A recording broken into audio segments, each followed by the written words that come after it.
जय हिंद दोस्तों। तो कैसे आप सब? मैं दिव्यांश नामदेव आप सभी का बहुत बहुत स्वागत करता हूं, अभिनंदन करता हूं। दोस्तों, अमेरिका में एक बिल इंट्रोड्यूस हुआ। उस बिल में रशिया का नाम था, लेकिन शॉकिंगली भारत के ऊपर 500% टैरिफ इंपोज हो गया। अब आप इमेजिन कर सकते हैं कि हमारा सीधा सा सवाल है कि आखिरकार ऐसा क्या था उस बिल में कि भारत जैसे देशों को आने वाले टाइम में 500% टैरिफ का सामना करना पड़ सकता है। सवाल एक और भी है, क्या अमेरिका भारत को जानबूझकर परेशान करना चाह रहा है? और दूसरा सवाल, क्या अमेरिका रशिया को वाकई में पूरी दुनिया में आइसोलेट करने में सक्सेसफुल हो सकता है? इन सारी चीजों का क्या प्रभाव पड़ने वाला है भारत के ऊपर, उसे थोड़ा समझना होगा, क्योंकि अब रशियन सैंक्शन बिल बहुत ज्यादा इंपॉर्टेंट हो चुका है। क्योंकि यहां पर अमेरिका ने अपना एक प्रकार से आखिरी दाव तो खेल ही दिया है, जिसे अपन बोल सकते हैं टैरिफ को इकोनॉमिक वेपन की तरीके से यूज करना, जो सारे इंटरनेशनल रूल्स एंड रेगुलेशन को वायलेट भी करता है। अब मजेदार बात यह है कि भारत की तरफ से अभी घंटे भर पहले जो स्टेटमेंट आया है, जिसमें मिनिस्ट्री ऑफ एक्सटर्नल अफेयर्स के जो ऑफिशियल स्पोक्स पर्सन है रणधीर कुमार जायसवाल जी, उन्होंने कहा है कि भारत जो था ना, वो फुली अवेयर था और इस पूरी सिचुएशन को मॉनिटर कर रहा था। यहां पर अमेरिका भारत के ऊपर अच्छा खासा दबाव बनाना चाह रहा है, प्रेशर बनाना चाह रहा है, ताकि भारत या तो अमेरिका के हिसाब से ट्रेड डील कर ले या फिर भारत अमेरिका की शर्तों के सामने झुक ही जाए, अपन ऐसा बोल सकते हैं। तो आइए पूरा मसला समझते हैं, आखिरकार रशियन सैंक्शन बिल क्या है, इसका इंपैक्ट भारत में क्या पड़ना चाह रहा है और भारत जिस गति से आगे बढ़ रहा है उस पर यह कितना प्रभाव डाल सकता है, इसको भी थोड़ा अपन देखेंगे। लेकिन उसके पहले, अगर आपने अभी भी हमारा टेलीग्राम चैनल नहीं ज्वाइन किया है तो यहां पर उसका क्यूआर कोड दिया है। जितनी भी एग्जाम रिलेटेड अपडेट्स है, जियोपॉलिटिक्स रिलेटेड अपडेट्स है, नेशनल न्यूज रिलेटेड अपडेट है, इवन सुबह 8 बजे जो हमारी डेली करंट अफेयर्स की क्लासेस चलती है, द हिंदू का जो हम इन डेप्थ एनालिसिस करते हैं, वो सारी की सारी डिटेल्स आपको यहां पर मिल जाएगी। तो एक बार इसको आप जरूर देख लीजिएगा। यहां पर बात को समझेगा कि ट्रंप ने कल एक बिल क्लियर किया है, जिसमें जो भी देश रशिया के साथ ट्रेड कर रहा है, चाहे वो स्ट्रेटेजिक लेवल का है या नहीं भी है, उन सब के ऊपर 500% टैरिफ इंपोज किया जाएगा। अब यहां पर एक छोटी सी बात समझनी है, रशिया किन देशों के साथ डील कर रहा है? तो मोस्टली वही देश है जो ग्लोबल साउथ को बिलोंग करते हैं, जो वेस्ट कंट्रीज की हिपोक्रेसी को समझते हैं। और रशिया क्यों कर रहा है? क्योंकि रशिया को भी एक ऐसा मार्केट चाहिए जिसमें रशिया इकोनॉमिकली आइसोलेट होने से बच जाए। और जो रशिया यूक्रेन का वॉर चल रहा है, जिसमें अमेरिका यूरोप के वेपन्स को यूज किया जा रहा है रशिया के अगेंस्ट में, उस पर्टिकुलर सिनेरियो में रशिया खड़ा मिले, उतरा मिले, तो आप समझ सकते हैं कि यहां पर बात आ चुकी है अब दोनों देशों के, दोनों बड़े पावर्स की ईगो की। और जब से ट्रंप आए हैं, आपको तो पता है, ट्रंप जब से आए हैं, ट्रंप का ये एक और बोल सकते हैं आपकी मूड स्विंग है। और आने वाले टाइम में किस किस तरीके के ट्रंप के मूड स्विंग होने वाले हैं, वो हमें देखना पड़ेगा। फिलहाल पूरी दुनिया बहुत टेंशन में है, लेकिन इस बार थोड़ा प्रभाव हमारे भारत के ऊपर पड़ने वाला है और भारत ज्यादा चिंतित है। भले ही वो हम बोल रहे हैं कि हम मॉनिटर कर रहे हैं पूरे सिनेरियो को, हम कॉशियस है हर चीज को लेकर, लेकिन फिर भी देखना यह पड़ेगा इंटरेस्टिंगली कि भारत क्या स्टेप लेने वाला है। और देखिएगा, जो अपन बात करेंगे लगभग वही एक विकल्प निकल के आता है जो भारत आने वाले टाइम में ले सकता है, और भारत ने लेना चालू भी कर दिया था जब अमेरिका ने भारत के ऊपर 50% टैरिफ का अनाउंसमेंट कर दिया था। तो यहां पर अपन को समझना होगा कि फिलहाल रशियन सैंक्शन बिल क्या है। लेकिन उसके पहले मैं आपको जरा स्टेटमेंट की जो एक बोलते ना इंटेंसिटी बता दूं कि रणधीर कुमार जायसवाल जी ने बोला क्या है। जो मिनिस्ट्री ऑफ एक्सटर्नल अफेयर्स के स्पोक्स पर्सन है, उन्होंने कहा है कि हम इस पूरी कंडीशन को लेकर फुली अवेयर थे और जो एक प्रपोज्ड बिल आया है, हम उसे केयरफुली मॉनिटर भी कर रहे थे कि उससे रिलेटेड इश्यूज क्या हो सकते हैं और डेवलपमेंट क्या हो सकते हैं। लेकिन उसी समय एट द सेम टाइम उन्होंने एक चीज पर बहुत ज्यादा धैर्य और ध्यान देने के लिए कहा पूरी दुनिया को कि हमारी जो सबसे बड़ा कंसर्न है वो हमारे 1.4 बिलियन पीपल की एनर्जी सिक्योरिटी है, जिसमें हम उन्हें एनर्जी अफोर्डेबल प्राइसेस में देना चाहते हैं। अब आप समझिएगा, भारत किसी भी दबाव में नहीं आने वाला, यह भारत पहले से ही बोलते आ रहा है। भारत ने क्लियर स्टेटमेंट दिया है कि जब कभी भी बात आएगी हमारे देश की एनर्जी सिक्योरिटी की, तो हम उसे मेंटेन करके चलेंगे, क्योंकि हमारी चिंता 140 करोड़ जनता है, ना कि अमेरिका का ईगो, ना कि वेस्टर्न हिपोक्रेसी का ईगो। तो यहां पर भारत 1.4 और 140 करोड़ जो जनता है उसी को ध्यान में रख के अपनी स्ट्रेटेजी और पॉलिसी का फॉर्मुलेशन करने वाली है। ये क्लियर स्टेटमेंट है, बोल्ड स्टेटमेंट है। इसका मतलब साफ है कि जो अभी करंट गवर्नमेंट है वो अमेरिका के इस पॉलिटिकल प्रेशर पर भी नहीं झुकने वाली है।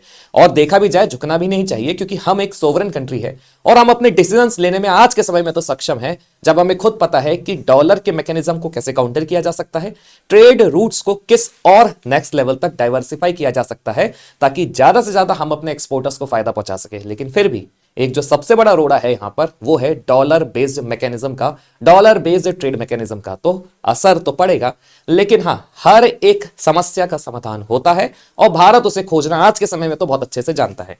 तो यहां पर मैं आपको बिल्स की जरा ग्लिम्सेस बता देता हूं।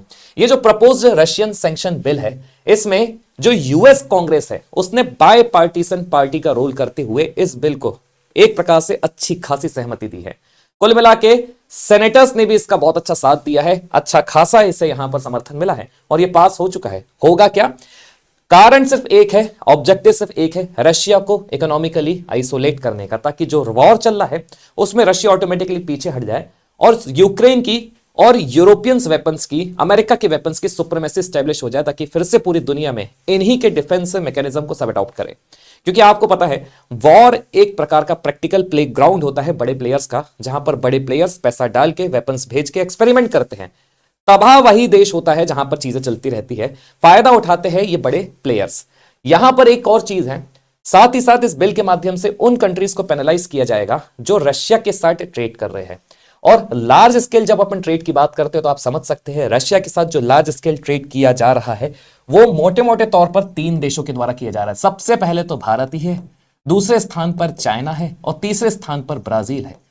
और अगर बात की जाए इन तीनों कंट्रीज की, तो ये 3 कंट्रीज ग्लोबल साउथ को रिप्रेजेंट करते हैं। और ऐसे बहुत सारे छोटे छोटे देश हैं जो अपनी एनर्जी सिक्योरिटी रशिया के माध्यम से ही पूरी कर रहे हैं। फोकस एरिया इस बिल में भी एनर्जी ट्रेड है, जिसमें ऑयल गैस आ जाता है, डिफेंस कोऑपरेशन आ जाता है, फाइनेंशियल ट्रांजैक्शंस आ जाता है। कुल मिला के इस बिल के माध्यम से पेनलाइज किया जा रहा है अब उन बड़े देशों का जहां पर पहली बात तो सर्वाधिक जनसंख्या है और टारगेट किया जा रहा है उनकी एनर्जी सिक्योरिटी की, ताकि वो रशिया के साथ अपना साथ छोड़ दे। कुल मिला के हाथ जबरदस्ती खींचने का प्रयास किया जा रहा है। अब अगर बात की जाए तो यहां पर जो सैंक्शंस का टाइप है वो है सेकेंडरी फॉर्म ऑफ सैंक्शंस, क्योंकि डायरेक्टली नहीं लगाया जा रहा है, सिर्फ इनडायरेक्ट वे में उन देशों के ऊपर लगाया जा रहा है जो अभी भी रशिया के साथ ट्रेड कर रहे हैं, करते रहेंगे। अब मैं आपको बताता हूं कि इस बिल के कारण भारत क्यों प्रेशर में आ रहा है, क्योंकि देखा जाए तो भारत रशिया से सबसे ज्यादा अभी भी एनर्जी इंपोर्ट करा रहा है। अगर मैं आपको बोलूं कि भारत रशिया से ऑलमोस्ट 30 से 35% एनर्जी को भारत में इंपोर्ट करा रहा है, जो सबसे ज्यादा है, सबसे ज्यादा मतलब हाईएस्ट है। तो आप इमेजिन कर सकते हैं कि भारत अभी अपनी एनर्जी की रिक्वायरमेंट प्योरली रशिया के साथ कर रहा है। और यह बहुत चिंता वाली बात हो जाती है, क्योंकि अभी अगर डिस्काउंटेड क्रूड ऑयल की बात की जाए तो सबसे ज्यादा फैसिलिटेट अगर कोई देश हो रहा है तो वो भारत हो रहा है। और देखिए रशिया का क्या फायदा है, रशिया को 1.4 बिलियन 140 करोड़ जनता का मार्केट मिल रहा है, बना बनाया मार्केट मिल रहा है। और भारत की जनता तो आप जानते ही है, हमें तो वैसे भी तेल डलवा कर घूमने में बहुत ही मजा आता है। तो आप समझ सकते हैं कि अमेरिका को बहुत अच्छे से पता है कि भारत को इकोनॉमिकली डिस्ट्रेस करना है तो टारगेट है क्रूड ऑयल। दूसरी चीज, भारत ने अब तक क्या किया है रशिया से ऑयल इंपोर्ट करा के, तो भारत का इस इकोनॉमिकली डिस्ट्रेस पूरे कंडीशन में पूरी जो दुनिया में चल रही है, इन्फ्लेशन कंट्रोल पे है। कहने का मतलब यह आपको ध्यान होगा कि अगर अगल बगल देशों की बात की जाए तो जितनी चिंताजनक स्थिति अगल बगल देशों में है, जो महंगाई दूसरे देश झेल रहे हैं, कंपैरेटिवली भारत में महंगाई कंट्रोल चल रही है। हो सकता है कि आप बाद में कमेंट करें और मेरी इस बात से डिसएग्री करें, लेकिन फिर भी हमारी बहुत अच्छी कंडीशन है। अगर आप दूसरे देशों में झांक कर देखेंगे तो यहां पर जो कंट्रोल इन्फ्लेशन का क्राइटेरिया है उसे बहुत लंबे समय से आरबीआई 4% ±2% पर लेकर चल रही है और यह स्थिति कहलाती है कंट्रोल्ड इन्फ्लेशन की। मतलब एक प्रकार से हम ये भी नहीं चाहते कि हमारी चीजें अत्यधिक सस्ती हो जाए ताकि उसका शोषण होने लगे। दूसरी चीज है, रशिया के माध्यम से हमारी जो एनर्जी सिक्योरिटी है वो मेंटेन अपने आप ही मेंटेन चल रही है। लेकिन अगर सैंक्शन इंपोज किए जाते हैं तो यहां पर सैंक्शंस लगाए जाएंगे भारत की रिफाइनरीज के ऊपर, शिपिंग इंश्योरेंस और डॉलर बेस्ड पेमेंट्स। ये तीनों चीजें हमारी कंसर्निंग स्टेज पे आ जाएगी। सबसे ज्यादा जो इंपैक्ट पड़ने वाला है वो भारतीय रिफाइनरीज के ऊपर पड़ने वाला है, जो रशिया से क्रूड ऑयल परचेस करती है, रिफाइन करती है और यूरोप जाके भी बेच देती है। तो आप समझिए ये भी बड़ा बिजनेस चल रहा है भारत में कि हम सबसे सस्ते रेट पर क्रूड ऑयल परचेस कर रहे हैं और जिन देशों को जरूरत है उनको भी हम बेच रहे हैं। इसमें लेकिन असर पड़ेगा भारतीय रिफाइनरीज के ऊपर। और एक इंटेल रिपोर्ट के हिसाब से भी आपको बता दें कि जो अभी आर्टिकल आया था उसमें रिलायंस ने ऑलरेडी रशिया से ऑयल इंपोर्ट करना बंद कर दिया है, कम कर दिया है। बंद तो नहीं कर सकते लेकिन कम किया है। दूसरा सबसे बड़ा कंसर्न है हमारे लिए डिफेंस डिपेंडेंस का। भारत अभी एक ऐसे ट्रांजिशन फेज में चल रहा है जिसमें भारत खुद ही आज के समय में वेपन्स बना रहा है और उन वेपन्स को दूसरे एक्सपोर्ट भी कर रहा है। तो आप समझ सकते हैं कि हम बड़ा नेक्स्ट लेवल का इंडिजाइनेशन कर रहे हैं और मेड इन इंडिया के अंतर्गत हम आज के समय में डिफेंस मैन्युफैक्चरिंग में भी एक बड़ा बदलाव देख रहे हैं, बड़ा ट्रांजिशन फेज देख रहे हैं, जिसमें हम खुद वेपन्स को क्रिएट करते हुए दूसरे देशों को भेज रहे हैं। और आपको तो पता है ऑलरेडी हम ऑपरेशन सिंदूर के समय में अपनी शक्ति का प्रदर्शन नेक्स्ट लेवल तक कर चुके हैं और कई सारे देशों ने भारत के वेपनरीज, आर्म्स, एमिनेशंस, मिसाइल्स को मांगा भी है। लेकिन हर एक व्यवस्था में किसी ना किसी तरीके से रशिया के हार्डवेयर का काफी रोल है और यहां पर भारत के जो मिलिट्री हार्डवेयर है उसमें 60 से 70% सब के सब रशियन ओरिजिन बताए जाते हैं। कुल मिला के अगर हमें कोई भी पार्ट्स चाहिए अपनी वेपन टेक्नोलॉजी को और फर्दर डेवलप करने में, तो स्पेयर पार्ट्स की आवश्यकता पड़ती थी रशिया से। भले ही हम 80% इंडिजीनियस है, लेकिन अगर 20 से आप 20 से 30% का भी क्राइटेरिया ले तो इससे आप समझ सकते हैं कि अफेक्ट पड़ेगा। मतलब कुल मिला के सैंक्शंस हमारे स्पेयर पार्ट, मेंटेनेंस और पेमेंट्स को थोड़ा ज्यादा कॉम्प्लिकेट कर सकता है, महंगा कर सकता है कुल मिला के, अगर डॉलर बेस्ड मैकेनिज्म पर चलते रहे तो। लेकिन एक चीज बता दी जाए कि भारत बहुत लंबे समय से डी डॉलराइजेशन मैकेनिज्म पे भी काम कर रहा है। ब्रिक्स के बड़े बड़े देश ब्रिक्स करेंसी को इंट्रोड्यूस करना चाह रहे हैं। तो ये चीजें जो चल रही थी ना, आप इसका अंदाजा लगा सकते हैं कि अगर टैरिफ जो अनाउंस किया गया है वो डॉलर मैकेनिज्म बेस पर अनाउंस किया गया है, तो इसका सबसे सरल समाधान यही है कि हर एक देश अपनी करेंसी में ट्रेड करने लगे।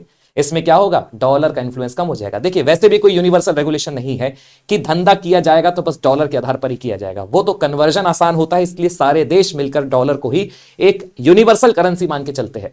लेकिन अल्टरनेटिव ऑप्शंस हर चीज के रहते हैं। तीसरा यहां सबसे बड़ा फैक्टर है ट्रेड और बैंकिंग रिस्कों को लेकर। भारतीय कंपनी फियर में है क्योंकि इससे वेस्टर्न मार्केट जा सकता है, महंगा हो सकता है क्योंकि वो तो डॉलर पे ही काम करते हैं, करना ही पड़ेगा कठपुतली जो ठहरे। दूसरी चीज है ग्लोबल फाइनेंशियल सिस्टम, जिसमें स्विफ्ट आता है, डॉलर क्लियरिंग आता है, इसमें रिस्ट्रिक्शंस लग सकते हैं, चीजें महंगी हो सकती है, परेशानी बहुत ज्यादा हो सकती है। बस यही एक ऐसा इकोनॉमिक प्रेशर है जो डायरेक्ट कन्फ्रंटेशन के थ्रू भारत के ऊपर जनरेट किया जा रहा है। अब सेकेंडरी सैंक्शंस की बात की जाए तो देखिए काफी पॉलिटिकली पावरफुल बन चुके हैं, लेकिन ये अपने आप में लीगली काफी ज्यादा कंट्रोवर्शियल होते हैं। भारत जैसे देश हमेशा से आर्ग्यू करते आए हैं कि जितने भी सैंक्शंस भारत के ऊपर इंपोज किए जा रहे हैं वो अपने आप में पहली बात तो यूनिलेटरल इन नेचर है और यूनाइटेड नेशंस सिक्योरिटी काउंसिल के बिना अप्रूवल के हमारे ऊपर अप्लाई किए जा रहे हैं। एक प्रकार से जो अमेरिका भारत को टैरिफ एब्यूजर बोलता था, आज वही अमेरिका इतने ऊल जलूल टैरिफ पूरी दुनिया में लगा रहा है कि इस कंडीशन का फायदा लेके सिर्फ अमेरिका फैसिलिटेट होना चाह रहा है। तो यहां पर भारत बस यही चीजें बोलता है कि जो यूनिलेटरल सैंक्शंस होते हैं वो सोवरेन डिसीजन मेकिंग को अंडरमाइन करते हैं। लेकिन भारत की बात की जाए तो भारत ने अभी तक किसी भी प्रकार का कोई रूल वायलेट नहीं किया है। इवन भारत मुद्दे भी उठाता है तो उससे मुद्दे उठाकर वो ले जाता है इंटरनेशनल प्लेटफॉर्म में ही। तो यहां पर भारत की अगर देखोगे आप, जो भारत स्टेप्स ले रहा है वो अपने आप में आपको थोड़ा मैच्योर वाला मिलेंगे। एक जो होता है ना विश्व गुरु वाला एक डायरेक्शन होता है, वही देखने को मिलेगा कि हमेशा प्रोटोकॉल पर काम कर रहा है, क्या नेसेसरी स्टेप्स होते इस पे काम कर रहा है, बजाय इसके कि शादी में आए गुस्सेल फूफा की तरह घूमे। मैं माफी चाहूंगा लेकिन ये बहुत एक कहावत टाइप की है, लेकिन हाँ ऐसे डोनाल्ड ट्रंप से आप देख सकते हैं कि अगर उनको बाकायदा तवज्जो नहीं दी जाएगी तो वो ऐसे ही मूड स्विंग होते रहेंगे, ऊट पटांग वो डिसीजन लेते रहेंगे। ना भारत की अब क्या अप्रोच है, भारत ने क्या स्ट्रेटेजिक रिस्पॉन्स दिया है, ये समझना बहुत इंपॉर्टेंट है। भारत बहुत लंबे समय से अपने एनर्जी रिसोर्सेज का डाइवर्सिफिकेशन कर रहा है। कैसे, हम ओवर डिपेंडेंस नहीं है रशिया के साथ, लेकिन हमने गल्फ कंट्रीज के साथ भी पैक्ट करना चालू कर दिया। लेकिन हाँ गल्फ में भी इनस्टेबिलिटी हो चुकी है। ईरान में आपको पता है तख्ता पलट जैसी कंडीशन फिर से क्रिएट हो गई है, सिविलियन सड़क पर उतर आए हैं, डर है वहां के राष्ट्रपति को। तो आप समझ सकते हैं कि अगर ईरान में कुछ भी डिस्टेबलाइजेशन होता है, पूरा जो वेस्ट है वो डिस्टर्ब हो सकता है, गल्फ कंट्रीज डिस्टर्ब हो सकती है। गल्फ वो रीजन है जहां पर अमेरिका के सबसे ज्यादा मिलिट्री बेसेस है। कुल मिला के जहां तेल वहां अमेरिका, जहां रेयर अर्थ एलिमेंट वहां अमेरिका। दूसरी चीज रूपी रूबल और अल्टरनेटिव पेमेंट मैकेनिज्म, यही एक ऐसा साधन है जो भारत और रशिया को इस सैंक्शन सिनेरियो से बचा सकता है। Reducing long term defence dependence, कहने का मतलब यह है जितना ज्यादा आत्मनिर्भर बनेंगे उतना ज्यादा भारत के ऊपर और भारत के लिए अच्छा है। लेकिन यहां पर भी एक बड़ी कंडीशन है, रेयर अर्थ एलिमेंट्स की कमी। हम पूरा का पूरा डिपेंडेंट है किसके ऊपर, चाइना के ऊपर, क्योंकि चाइना के पास दुनिया में एक से एक रिफाइनरीज है जो रेयर अर्थ एलिमेंट को एक्सट्रैक्ट करने के बाद रिफाइन करके पूरी दुनिया में भेजती है। देखिए भारत के पास भी रेयर अर्थ एलिमेंट रिलेटेड भंडार है, दुनिया में तीसरे नंबर का है, लेकिन ना भारत एक्सट्रैक्शन कर पाता है, ना भारत रिजर्व या फिर माइनिंग कर पाता है। और रिफाइनिंग की बात तो छोड़ ही दीजिए, उसके पास तो टेक्नोलॉजी ही नहीं है हमारे पास ना ही किसी वेस्टर्न कंट्रीज के पास, ना ही किसी अमेरिका के पास। इवन अमेरिका भी रेयर अर्थ एलिमेंट्स निकाल रहा है तो उसे वो भेजता चाइना के पास ही है। तो यहां पर अगर हमें डिफेंस डिपेंडेंस कम करनी है तो भारत को आत्मनिर्भर बनना पड़ेगा हर एक फील्ड में। देन भारत क्या कर रहा है, अभी भी डिप्लोमेटिक बैलेंस बनाए हुए है। कहने का मतलब यह है यूएस के साथ भी अलाइनमेंट है, क्वाड का मेंबर भी है, और रशिया तो हमारा सबसे ट्रस्टेड फेथफुल पार्टनर तो है ही है, चाहे आप स्ट्रेटेजिक लेवल की बात करें या किसी और की बात करें। कहने का मतलब यह है कि भारत इस पूरे सिनेरियो में अभी भी जो भारत का इंटरेस्ट है वो नेशन फर्स्ट का है, पीपल फर्स्ट का है, एनर्जी सिक्योरिटी का है। ऐसा नहीं है कि अमेरिका ने प्रेशर बनाया तो हम उसके प्रेशर के साथ ढल जाएंगे और दबाव में आकर काम करने लगेंगे। कुल मिला के इस पूरे सिनेरियो में अमेरिका रशिया को आइसोलेट कंप्लीटली करना चाहता है, इतना कंप्लीटली आइसोलेट करना चाहता है कि रशिया को कोई मदद कर ही ना पाए। लेकिन अमेरिका को यह लगता है कि डॉलर ही एक क्राइटेरिया है। वहीं अगर भारत की बात की जाए तो भारत रशिया के माध्यम से अपनी एनर्जी सिक्योरिटीज को मेंटेन करना चाहता है, क्योंकि भारत दुनिया की सबसे बड़ी जनता को होल्ड करता है। और यहां पर भारत का जो तर्क है ना, अगर हमने हमारी जनता की एनर्जी सिक्योरिटी पूरी नहीं करी तो पूरी ग्लोबल चेन में डिस्टर्ब हो जाएगी। ये भी एक प्रॉपर और कंसेप्चुअली बोलते हैं ना अपन, एक सही तरीके का जस्टिफिकेशन है जो भारत लगातार ग्लोबल मार्केट में देना चाह रहा है। और रशिया के पॉइंट ऑफ व्यू से देखा जाए तो रशिया को चाहिए इस इकोनॉमिक आइसोलेशन में मार्केट, ट्रस्टेड मार्केट, जहां पर रशिया अपना माल भेजकर अपनी करेंसी को भी गिरने से बचा सकता है। अदरवाइज जिस तरीके से सैंक्शंस इंपोज किए जा रहे हैं, रूबल की भी स्थिति बहुत खराब हो जानी चाहिए, लेकिन ऐसा कुछ नहीं है। विकल्प हर एक देश के पास रहते हैं। This reflect the shift from the unipolar to the multipolar world order where countries resisted block politics. कुल मिला के जितने भी देश है सब आज के समय में ब्लॉक पॉलिटिक्स को रेजिस्ट करते हुए मल्टीपोलर वर्ल्ड ऑर्डर की तरफ चल रहे हैं, जिसमें हर एक देश अपना इंटरेस्ट देखना चाह रहा है।